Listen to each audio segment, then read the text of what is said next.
The ongoing humanitarian crisis at the southern border extends beyond just Texas and Arizona.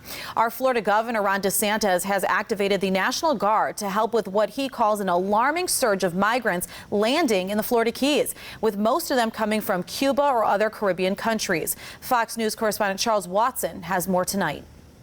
Florida Governor Ron Desantis has signed a new executive order calling on the Florida National Guard, law enforcement, and other state agencies to assist with the stream of migrants who continue to show up along the Florida coast. The state says it will now use air assets, including planes and helicopters from the Florida National Guard, and increase marine patrols to try to help intercept and ensure the safety of migrants who are attempting to reach Florida. In his announcement, Governor DeSantis didn't mince words as he blasted President Biden and his quote-unquote lawless immigration policies. The governor saying in part, quote, "I am activating the National Guard and directing state resources to help alleviate the strain on local resources. When Biden continues to ignore his legal responsibilities, we will step in to support our communities." The current wave of illegal Cuban migration to the U.S. is the largest it's been in decades. Since August, the governor says state, federal, and local law enforcement have encountered more than 8,000 migrants off the coast of Florida.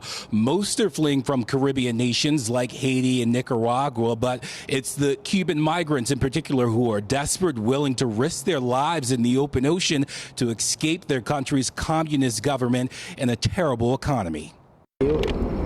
Several days of desperation thinking that something would happen. Thank God it turned out well. The attention was really good. Everything was really good. We have nothing to complain about. Over there, we did have plenty to complain about. Yeah, and since New Year's weekend, hundreds of Cubans have arrived in boats up and down the Florida Keys. The National Guard rescued more than 300 who were stranded in the dry Tortugas, a remote and uninhabited Florida island just west of the Keys. They were transported to a border station in Key West on Thursday. The influx is certainly overwhelming local communities who become responsible for taking these folks in and caring for them. And officials say the resources just aren't there. What officials are hoping for is the White House's new plan to restrict the number of migrants from Haiti and Nicaragua and Cuba who are allowed to come into the United States will help with their problem, but that, of course, is something we'll have to wait and see. In Atlanta, Charles Watson, Fox News.